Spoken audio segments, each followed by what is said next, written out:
Hello friends, எல்லோரும் எப்படி இருக்கீங்க? நல்லா இருக்கீங்களா? இன்றைக்கி நம்ம கார்டன் பார்க்கலாமா? நம்ம கார்டன் பார்க்க ரெடியா? சரிங்க, வாங்க நம்ம கார்டன் பார்க்கலாம். நம்ம கார்டனில் பார்த்திங்கன்னா இது பட் ரோஸு இன்னும் நல்லா பூக்களை லைட்டாக விரிஞ்சிருக்கிறாங்க. இது வந்து கனகாம்பரங்க. இது எந்த கனகாம்பரம்னு தெரியல, ஆரஞ்சு கலர் தான் இதில் இருந்தது, செத்து போச்சு. பூத்தா தான் தெரியும் எந்த கனகாம்பரம்ன்ட்டு. நான் வந்து ஒரே தொட்டியில் 2 செடி இருந்தால் நல்லா வளரும்னு சொன்னேன் இல்லையா? இங்கே பார்த்திங்கன்னா நம்மளுக்கு ரோஸ் செடியில் எல்லாத்துலேயும் இந்த பயிர் செடி வளர்ந்து நிற்குது. பயிர் வந்து ரொம்ப பூச்சி விழுந்து இதுவாகி போச்சுன்னு எடுத்து கொண்டாந்து மக்கி நம்மளுக்கு உரமாகட்டும் கொண்டாந்து போட்டதெல்லாம் கொஞ்சம் மழை பெஞ்சுது. அன்றைக்கி மழை பெஞ்சதுனால துளுத்து நல்லா கொஞ்சம் செடி வந்திருக்குது. அந்த செடி நான் தனியாக எடுத்து வைக்கல, அதிலே தான் நிற்குது. பிளாக் ரோஸ் பாருங்கள் எவ்வளோ அழகாக பூத்துருக்குதுன்னு, அழகாக நிற்குது பூத்து. அப்புறம் பார்த்திங்கன்னா அந்த செடி வந்து நான் கொஞ்ச நாளில் நம்ம வந்து பயிர் காய்ச்சிய பிறகு நம்ம வந்து பிடுங்கி தூக்கி போட்டுற போகிறோம். அதனால் அப்படியே விட்டுருக்குறேன். சொல்ல முடியாது, க்ரோ பேக் எதனாவது ரெடி பண்ணனா கூட எடுத்து வச்சுடுவேன். பார்த்திங்கன்னா இது வந்து ரெட் ரோஸு நல்லா துளுத்து மொட்டு வச்சுருக்குது, துளிரும் வந்திருக்குது. அதுலேயும் நிற்குது நம்மளுக்கு பயிர் செடி. ஒரு நாள் நம்மளுக்கு வந்து துளிரே வராமல் அப்படியே தான் நின்றுச்சு. எனக்கு இந்த ரெட் ரோஸுக்கும் பிங்க் கலர் ரோஸ் இப்போ பூத்துது பாருங்கள், பெங்களூர் ரோஸ், அந்த ரோஸுக்கும் ஒரு ஒற்றுமை உண்டு. என்னென்னா இந்த ரோஸ் பூத்த பிறகு அது பூக்கும், இல்லைன்னா அது மொட்டு வச்சு பூக்கும், இது அதுக்கப்புறம் பூக்கும். அந்த மாதிரி தான் இப்போவும் வந்து நம்மளுக்கு பிங்க் கலர் ரோஸ் பூத்து இப்போ தான் முடித்ததுக்கப்புறம் இப்போ அது வந்து துளிர் வருது. எனக்கு இந்த 2 செடி மட்டும் இது போல் வந்துக்கிட்டு இருக்குது. நான் ஆரம்பத்துலேருந்தே கவனிச்சிக்கிட்டு தான் இருக்கிறேன்.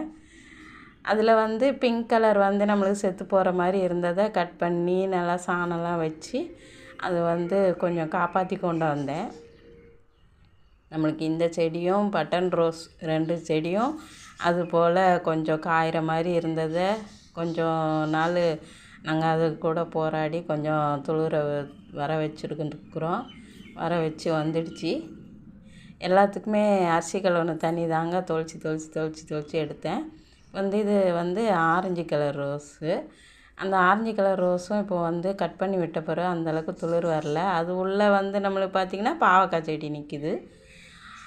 வந்தது துளிர் வந்து இப்போ தான் ஒரு பூ பூத்துச்சு, நிறைய பூக்கும். ஆனால் இப்போ வந்து அந்தளவுக்கு வரல. பாருங்கள், ரோஸ் மல்லி பூத்தாச்சு. இருந்த 2 மொட்டில் ஒரு மொட்டு பூத்துருக்குது, அழகாக பூத்துருக்கு. சின்னதாக தான் பூத்துருக்கு, பெருசாக வரல, இதை விட பெருசாக வரும். அப்புறம் செம்பருத்தி வந்து நம்மளால் பறிக்கவே முடியறதில்ல. காலையில் அவசரமாக நம்ம கிளம்புறதுனால பறிக்க முடியல.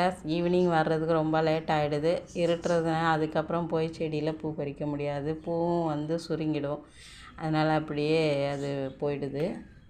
மல்லி பார்த்திங்கன்னா இந்த தடவை எங்களுக்கு வரவே இல்லை, இந்த இருவாச்சி மல்லி.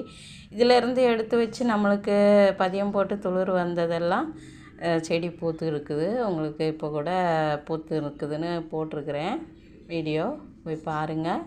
அப்புறம் பிங்க் கலர் இட்லி பூ செடி, அதுவும் வந்து கொஞ்சம் பெருசாகிடுச்சு இல்லையா? அதுக்கப்புறம் எடுத்து வச்சதுனாலையோ இன்னும் தெரில, இன்னமும் வந்து அப்படியே தான் நிற்குதுங்க, துளிர் வரல.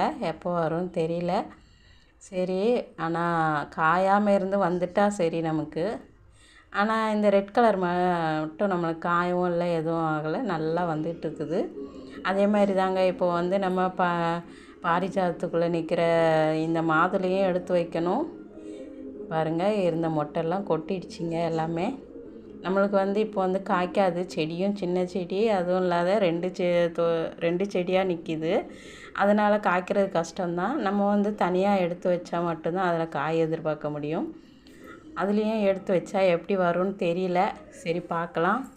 தொட்டி கிடச்சிதுன்னா இதையும் நான் வந்து ரிமூவ் பண்ணி தனியாக எடுத்து வச்சுடுவேன். சரிங்க, இன்றைக்கி இந்த வீடியோ இதோட முடிச்சிக்கலாம். நாளைக்கு பார்க்கலாம்.